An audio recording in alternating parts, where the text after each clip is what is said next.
Hello children, let's start our class with a new pattern for you.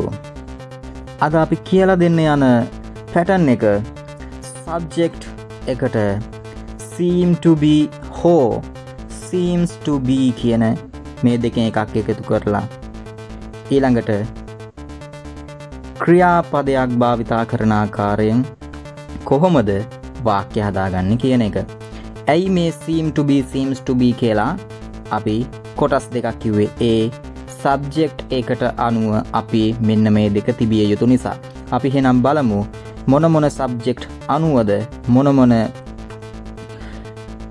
කර්තෘපද අනුවද මේ seem to be සහ seems to be තබන්නේ කියලා. Sir මේ ඔය seem to be හෝ seems to be කියලා දෙකක් කියපු එකේදී ඕකට තේරුමක් නැද්ද? Nico, you ask a good question. හොඳ ප්‍රශ්නයක් ඔයා අහුවේ.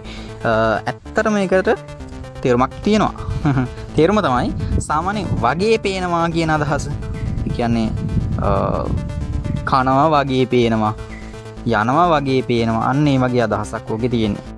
සර් එහෙම කියනකොට මට සින්දුවක් මතක් වුණා. ඒ මොකද්ද නිකෝ? මනිකා එනවා පේනවා, මනිකා යනවා පේනවා. ඔව් ඒක හදන්න පුළුවන්කම තියෙන්නේ මේ පැටර්න් එක ඉගෙන ගත්තොත් තමයි. හරි. දැන් මම ඔයාලට ඉස්සරලා කිව්වනේ සබ්ජෙක්ට් එකට අනුව තමයි අපි seem to be the seems to be ද කියලා තියන්නේ කියලා. ඒ මෙන්න මේ සබ්ජෙක්ට් අනුව තමයි මෙන්න මේ කියන කර්තෘපද අනුව තමයි අපි seem to be කියලා තියන්නේ. හරිද? I we you they ඒ වගේම ඕනෑම plural noun එකකුත් එක්ක ඒ කියන්නේ බහුවචන නාම පදයකුත් එක්ක seem to be කියලා තමයි ලියවෙන්න ඕන. he she it ඒ වගේම ඕනෑම ඒකවචන නාම පදයකුත් එක්ක singular noun එකකුත් එක්ක seems to be කියලා තමයි භාවිතා කරන්නේ. ඕකේ. සබ්ජෙක්ට් එකත් එක්ක seem to be seems to be භාවිතා කරන හැටි අපි දැන් ඉගෙන ගත්තා. දැන් අපි ඊළඟට මේකෙන් පස්සේ ක්‍රියාපදයක් භාවිතා කරද්දී ඒ ක්‍රියාපදයේ කොයි ආකාරයටද තියන්නේ කියන එක තමයි මේ කතා කරන්න හදන්නේ.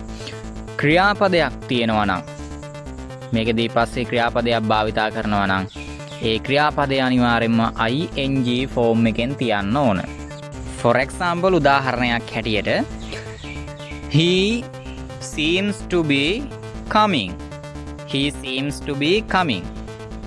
ඔහු එනවා වගේ පේනවා.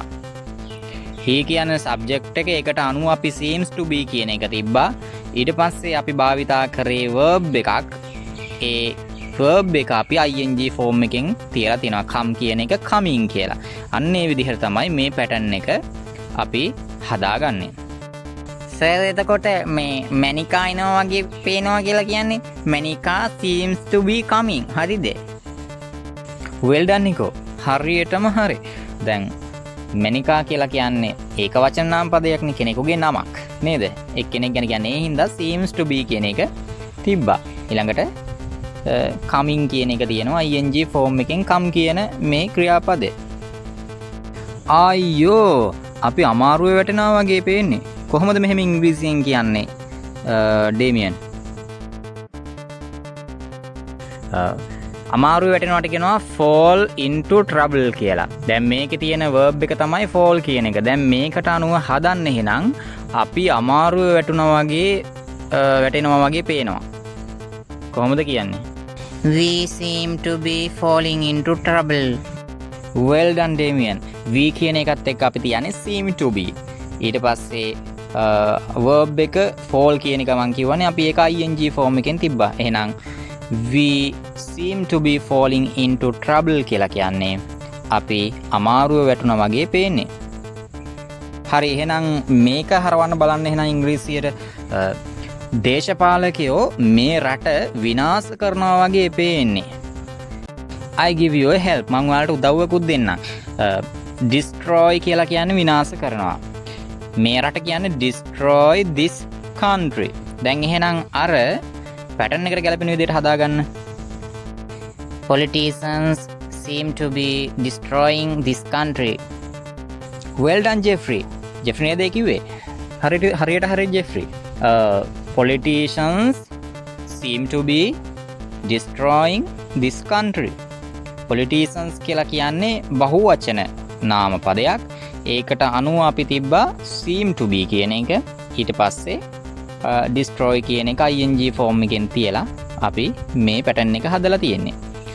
හරි. එහෙනම් මේකේ තේරුම politicians seem to be destroying this country කියලා කියන්නේ දේශපාලකයෝ මේ රට විනාශ කරනවා වගේ පේන්නේ. Nico, give another Sinhala sentence in connection with this pattern. මේ pattern එකට සම්බන්ධව සිංහල වාක්‍යයක් කියන්න බලන්න. සර්, ඔයා මට තර්ජනය කරනවා වගේ පේන්නේ. What? I never threat you. මං ඔයාලට කවදාවත් තර්ජනය කරන්නේ නැහැ. අයියෝ සර්, මම සිංහල වාක්‍යයක් කිව්වේ. එහෙමද? මම හිතුවා මේ මට කිව්වයි කියලා මොකක් හරි. හරි එහෙනම් මේ දැන් එහෙනම් තර්ජනය කරනවට මොකක්ද කියන්නේ කියලා ඔයාලා දන්නවනේ, මට කියවුණානේ. එහෙනම් ඒ වචනයත් එක්ක බලන්න ඔය පැටර්න් එකට දාලා කොහොමද අපි මේක හදන්නේ කියලා කියන්න. You seem to be threatening me. Well done Damien. You seem to be threatening me. You seem to be threatening me. ඔයා මට තර්ජනය කරනවා වගේ පේන්නේ කියන එක තමයි ඒකේ තේරුම එහෙනම්. Okay, let's finish the class today. අද අපි අපේ පන්ති ඉවර කරමු. ඔයාලා මේ pattern එක ගැන අවබෝධයක් ලබා ගන්න ඇති කියලා මම විශ්වාස කරනවා. එහෙමනම් අපේ පසුගිය pattern උත් ඔයාලා නැවත බලන්න. ඒ වගේම ඉදිරි pattern උගන්නන pattern වලට ඔයාලට සම්බන්ධ වෙන්න ඕන නම් අනිවාර්යෙන්ම අපිව subscribe කරලා තියාගන්න. එතකොට තමයි අපිට පුළුවන්කම ලැබෙන්නේ ඔයාලව අපේ පන්තියට ඉක්මනින්ම ගන්න. ඉතින් ඒ හින්දා අපි පන්තිය පටන් ගත්ත ගමන් ඔයාලට හැකියාව ලැබෙනවා ඒකට ඒ පාඩමට සම්බන්ධ වෙන්න. ඒ හින්දා අපිව subscribe කරන්න. ඒ වගේම මේකට like එකක් දාන්න, share කරන්න, comment කරන්න. එහෙමනම් අපි ගිහලා එන්නම්. Goodbye. Take care.